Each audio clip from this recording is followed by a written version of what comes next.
next speaker, Jack Kantola, is fulfilling assignment number 4 in the Competent Communicator Manual, Get to the Point. The challenge in this assignment is to deliver a speech that has a clear general purpose. Jack has been a Toastmaster for over 40 years. And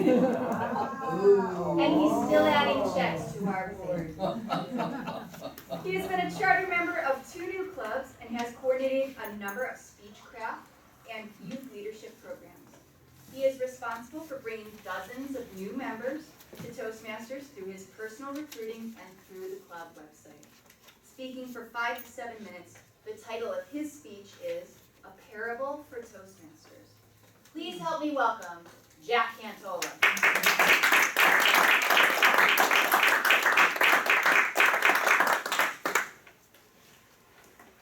How many of you remember from the chapter of Matthew in the New Testament, the story, the parable of the sower?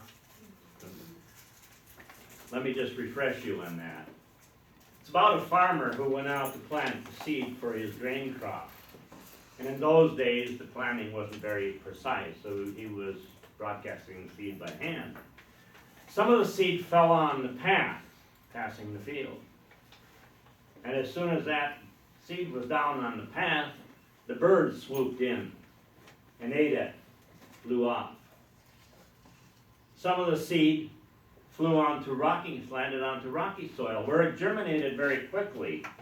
But then as the hot sun came out, it withered and it died. Some of the seed fell into thorny soil. And there it germinated as well, but eventually the thorns grew up and choked the little plants, and they died. And then finally, some of the seed landed onto good soil, where it produced crops, sometimes 100-fold, sometimes 60-fold, sometimes 30-fold. Madam Toastmaster, most welcome guests and fellow Toastmasters. That parable has a lot of lessons for us in life, and I think it has a lesson for us in Toastmasters as well. In Toastmasters, we're constantly recruiting to get new members to sustain the membership of our club. Life happens in Toastmasters and people leave. The parable of the sower is, I think, a good lesson for us in terms of how we go about our recruiting. Let's take that one by one. The first thing was the seed that landed on the path. The reality of life that there are some people that never want to join Toastmasters. I happen to be married to one. I have asked her and invited her countless numbers of times to join Toastmasters, and she's always very quickly said no. Once in a while, hell no. So I don't think she has never joined, and I don't think she ever will join Toastmasters to become a Toastmaster. But that's okay. She's still a good person. She still had a successful life. Get over it. Move on. The second kind of Toastmaster that we see, or person that we see, is the seed that landed on the rocky soil. A situation where somebody gets invited and excited about coming to Toastmasters, but then very quickly fades away. I invited a colleague of mine some time back to join Toastmasters, and she said, oh, that's just what I need. She recognized the need for improving her communication and leadership skills and how it would advance her career. She even visited a club meeting, but then she disappeared. Her enthusiasm just didn't last very long. But that's going to happen. Get over it. Move on. The third type was the seed that landed in the thorny soil. You know, if you've been in Toastmasters for any length of time at all, you've encountered this person. They join Toastmasters. They're very enthusiastic for a while. And then after 3, 4, 5 months, they suddenly disappear. A few years ago, I called one of these people on the telephone and find out why he had decided not to come to Toastmasters anymore, what was happening in his life. And I got this litany of excuses that went on and on.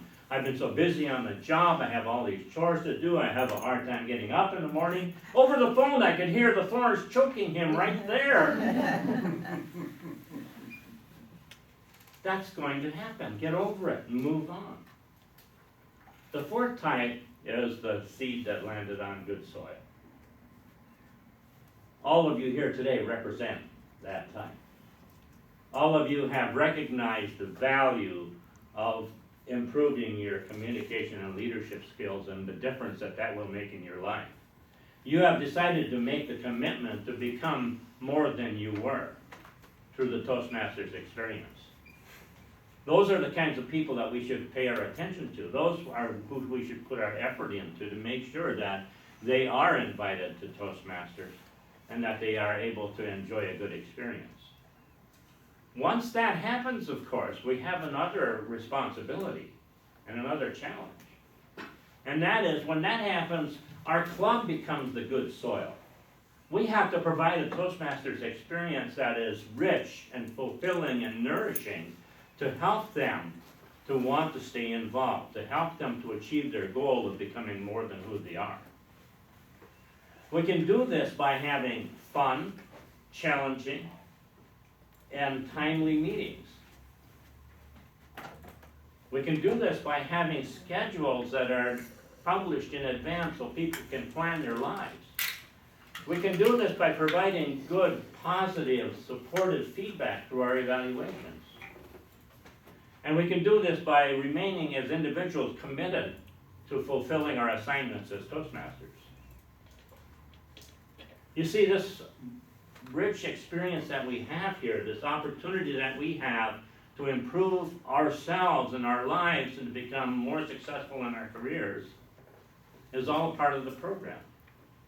And I would encourage you, as you go out and plant the seed of Toastmasters in the minds of the people that you know, remember the parable of the sower.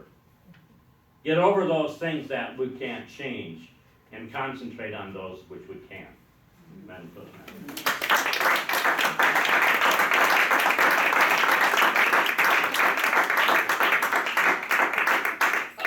Thank you, Deb, 40 years Toastmaster.